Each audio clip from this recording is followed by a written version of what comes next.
होशियार खबरदार, महंगाई का तूफान आने को है तैयार। दरामदी कपड़ा, जूते, परफ्यूम्स, पैक्ड फूड, डब्बे का दूध महंगा होने का इम्कान है। यही नहीं, मोबाइल फोन्स, मेकअप का सामान और गाड़ियां भी महंगी हो जाएंगी। दरामदी मशीनरी और पावर जनरेशन पार्ट्स पर 17% सेल्स टैक्स लगने का खदशा है। मिनी बजट में IMF की कड़ी तरीन शराइत है। मिनी बजट में बिजली, गैस और पेट्रोल महंगा होगा। मिनी बजट में 1500 से ज्यादा अशिया पर टैक्सेस और ड्यूटीज बढ़ेंगी। जराए बता रहे हैं कि तमाम इंपोर्टेड और लग्जरी आइटम्स पर टैक्सेस बढ़ाए जाएंगे। तो मिनी बजट महंगाई का एक नया तूफान साबित होगा। दरामदी कपड़ा, जूते, परफ्यूम्स, डब्बे का दूध महंगा होने का इम्कान है। मोबाइल फोन्स, मेकअप का सामान और गाड़ियां भी महंगी हो जाएंगी। दरामदी मशीनरी और पावर जनरेशन पार्ट्स पर 17% सेल टैक्स लगने का खदशा जाहिर किया जा रहा है। तो आवाम होशियार हो जाए, महंगाई का तूफान आने वाला है। दरामदी कपड़ा, जूते, परफ्यूम्स, पैकेट फूड, डिब्बे का दूध महंगा होने का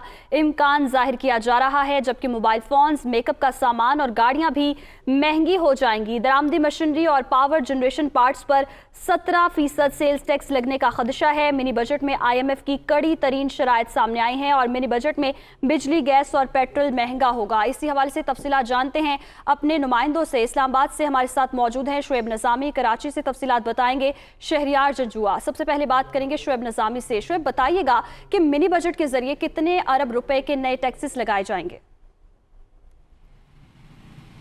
जी, हुकूमत का ये हदफ है कि जो मिनी बजट लाया जा रहा है तो तकरीबन उससे 340 से 360 अरब रुपए का टैक्स जमा किया जाना है। ये टैक्स छूट भी ख़त्म की जा रही है और तकरीबन 1500 टैरिफ लाइन्स ऐसी हैं जो कि इंपोर्टेड आइटम्स को टच करती हैं। उसमें लग्जरी आइटम्स भी हैं, इंपोर्टेड आइटम्स भी हैं, उनको जो है बढ़ाया जाएगा, उनके ऊपर टैक्स को बढ़ाया जाएगा, ड्यूटीज़ को बढ़ाया जाएगा और फोकस किया जाएगा लग्जरी आइटम्स के ऊपर।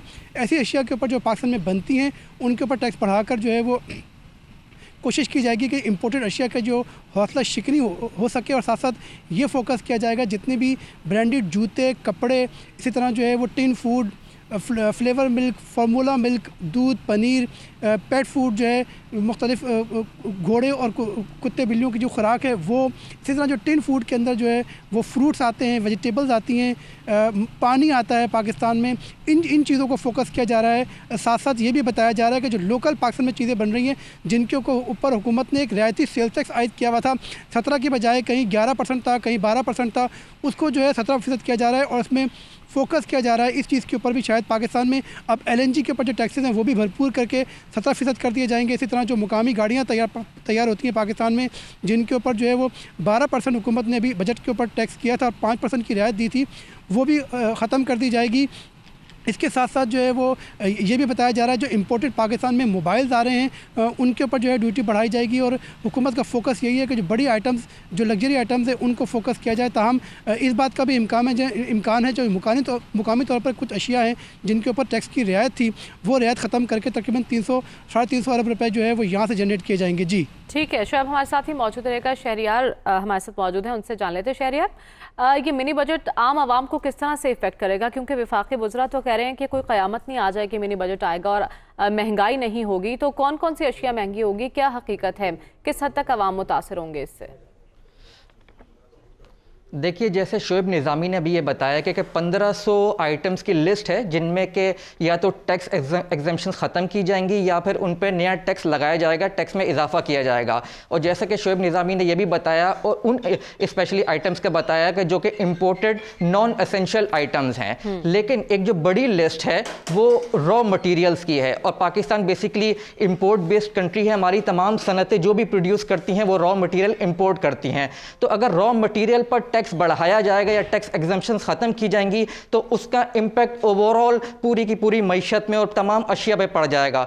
इसके अलावा जो हमें यह भी सुनने में आया था कि जो बेकरी आइटम्स हैं उन पर टैक्स की छूट जो है वो वापस ली जा सकती है, फार्मास्यूटिकल प्रोडक्ट्स पर वापस ली जा सकती है। गाड़ियों का तो शुएब निज़ामी ने भी बताया। इसके अलावा उन्होंने इंपोर्टेड कपड़े का बताया, लेकिन लुंडे का जो कारोबार करने वाले लोग हैं वो बहुत परेशान थे। उन्होंने हमसे राब्ता भी किया था, उन्होंने हुकूमत से भी दरख्वास्त की थी कि उनके उनके जो जूते और उनका जो कपड़ा है उस पर टैक्स ना लगाया जाए। अब तफसीलात जब सामने आएंगी तो पता चलेगा कि उस पर टैक्स लगता है कि नहीं लगता। इसके अलावा जब आप गाड़ियों की बात कर रहे हैं तो इंपोर्टेड यूनिट्स तो अलग बात है, लेकिन जब रॉ मटेरियल, क्योंकि हमारा गाड़ियों का सेक्टर भी तमाम रॉ मटेरियल इंपोर्ट करता है, वो लोग जब इंपोर्ट करेंगे अपना रॉ मटेरियल टैक्सेस उस पर ज़्यादा पे करेंगे तो यहाँ पे जो यूनिट्स बढ़ रहे हैं वो भी महंगे हो जाएंगे। तो मुख्तसर बात ये कि अवाम इसके लिए तैयार रहें। 1500 आइटम्स बहुत बड़ी लिस्ट होती है, डायरेक्टली नहीं इनडायरेक्टली इम्पैक्ट हर चीज़ पर ज़रूर आएगा। ठीक है, तो अवाम तैयार रहें, महंगाई का एक नया तूफान आएगा। बहुत शुक्रिया शहरियार और शुएब हमें अपडेट कर रहे थे।